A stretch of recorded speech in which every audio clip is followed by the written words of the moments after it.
Perkenalkan, nama saya Ahmad Badawi Al-Diri dengan NIM K35230006. Saya di sini pada kesempatan kali ini saya akan menjelaskan tentang keamanan jaringan dan juga data digital serta metode pembelajaran yang akan saya gunakan untuk memberikan penjelasannya, yaitu adalah metode time token. Untuk penjelasan lebih lanjut terkait metode yang akan saya gunakan serta juga video pada saat pembelajarannya akan diterapkan berikut ini. Mungkin sekian, terima kasih. Wassalamualaikum warahmatullahi wabarakatuh.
Baiklah, assalamualaikum warahmatullahi wabarakatuh.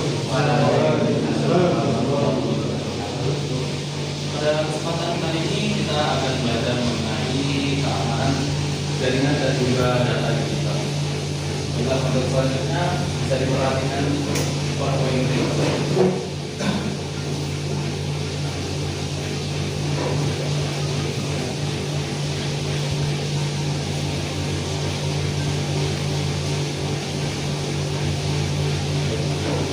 Yang pertama kita akan melakukan asset tracking terlebih dahulu untuk merefresh data-data terkait.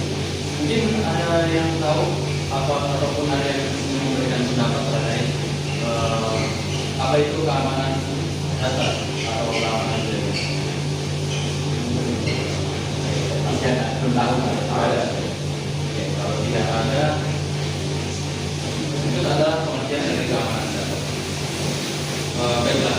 Jadi untuk pengertian lebih lanjutnya, keamanan data itu merupakan langkah-langkah yang dapat kita gunakan atau kita lakukan sebagai upaya dalam untuk melindungi informasi pribadi yang kita miliki serta mencegah akses tidak sah terhadap data milik kita, serta juga dalam era digital ini keamanan data menjadi sangat penting untuk menjaga kerahasiaan dan integritas informasi pribadi maupun organisasi yang kita bantu. Dan untuk selanjutnya, tujuan dari pembelajaran kita hari ini adalah memahami konsep dasar dari keamanan jaringan dan juga data digital. Kemudian mempraktikkan diskusi dengan model yang akan kita gunakan, yaitu merupakan time token. Untuk selanjutnya nanti akan saya jelaskan juga. Dan juga tujuan pembelajaran selanjutnya yaitu mengidentifikasi cara melindungi data pribadi.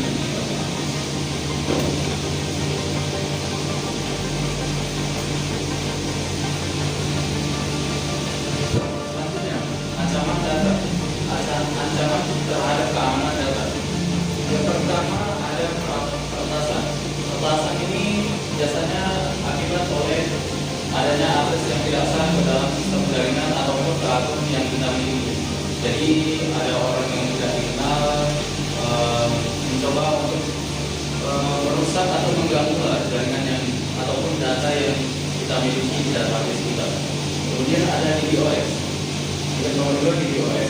DDoS merupakan serangan yang mengganggu layanan dengan cara membanjiri lalu lintas jaringan tersebut, yang dimana nantinya akan mengakibatkan jaringan tersebut telah mengalami gangguan ataupun error akibat tidak dapat diakses.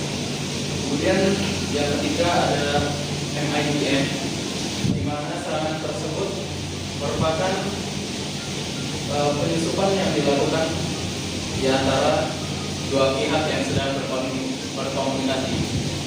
Jadi misalnya itu kalau misalnya kalian sedang chatting atau telepon dengan orang lain di tempat yang berbeda menggunakan jaringan internet, itu ada kemungkinan bisa ditutupi oleh pihak itu.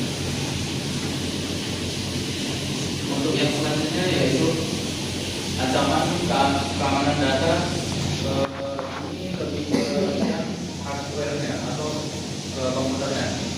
Dimana yang pertama di sini ada phishing. Phishing merupakan penipuan untuk mendapatkan informasi pribadi yang kita miliki. Phishing itu contohnya seperti jika kalian mengakses suatu website, kemudian di website tersebut ada beberapa hal yang mungkin menarik sehingga kalian tertarik untuk login ke website tersebut dan memasukkan akun serta data sandi kalian. Itu termasuk salah satu contohnya dari ini. Dan kemudian kedua yaitu malware. Malware di sini merupakan program berbahaya yang dapat mencuri data kita. Terlebih apabila contohnya kalian mendownload aplikasi web atau bajakan yang mungkin tujuannya agar gratis atau mendapatkan semua fiturnya, namun tidak dicek di dalam keseluruhan file pada saat kalian mendownloadnya, ataupun Windows Dependent dan firewallnya kalian masukkan. Itu biasanya ada kemungkinan untuk disusupi malware dan orang yang menggunakan malware tersebut bisa memperoleh data yang ada. Dan yang ketiga yaitu kebocoran data. Kebocoran data di sini akibat penyebaran data tanpa izin. Namun dalam kasus lain juga kebocoran data bisa diakibatkan oleh kelalaian pengguna itu sendiri. Contohnya jika kalian mengklik atau mengunduh tautan yang tidak dikenal, maka orang dapat mencuri data yang kalian miliki langsung dari dalam komputer kalian. Dan contohnya kebocoran data PDK.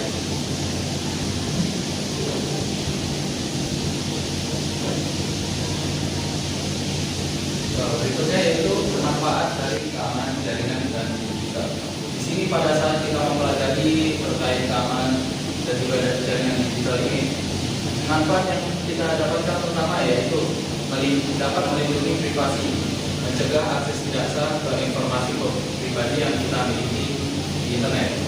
Kemudian juga keberlanjutan operasional, menjamin sistem tetap berjalan meskipun adanya ancaman, dan juga meningkatkan kepercayaan serta membuat pengguna atau pelanggan merasa lebih aman jika kalian menjalankan suatu perusahaan di bidang IT dan juga menggunakan banyak data secara online. Untuk tantangannya sendiri dalam keamanan jaringan dan data digital ini, yang pertama yaitu ada perkembangan ancaman cyber, di mana pada setiap tahunnya cara untuk seorang hacker dalam kertas itu semakin berkembang. Terus juga kurangnya kesadaran pengguna itu sendiri, karena banyak orang yang masih menyepelekan dan juga bahkan tidak tahu adanya ancaman di dalam jaringan dan juga data digital. Dan juga yang terakhir itu keterbatasan teknologi, di mana keterbatasan teknologi ini bukan maksudnya teknologi yang dimiliki oleh dunia saat ini, namun keterbatasan, lebih tepatnya keterbatasan dalam kita mengolah serta memahami teknologi tersebut. Dan selanjutnya ada regulasi dan kebijakan keamanan digital. Ini beberapa contohnya yang saya ambil dari luar. Yang pertama ada GDPR, yang kedua ada UU, IEEE Indonesia, dan juga ISO 27001. Ya, ini contoh beberapa regulasi kebijakan. Dan juga sebelum agar kita dapat memahami lebih lanjut terkait materi ini, kita akan melakukan aktivitas diskusi yang menerapkan prinsip dan sistem pembelajaran tadi, yaitu berupa time token. Apa itu time token? Seperti yang dijelaskan pada namanya, time token di sini kita akan menggunakan token yang nanti akan saya berikan berupa bentuknya kertas, yang fungsinya nanti untuk agar kalian itu per orangnya pasti mendapatkan kesempatan untuk memberikan pendapat ataupun memberikan jawaban dalam diskusi kelompok nanti. Jadi ini nanti bentuknya akan seperti ini. Nah, jadi ini time tokennya akan saya bagikan satu orang satu ya. Jadi untuk berdiskusi kalian lebih lanjut.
Mungkin yang deret depan dan juga deret yang kedua di belakang bisa memberikan kesimpulannya.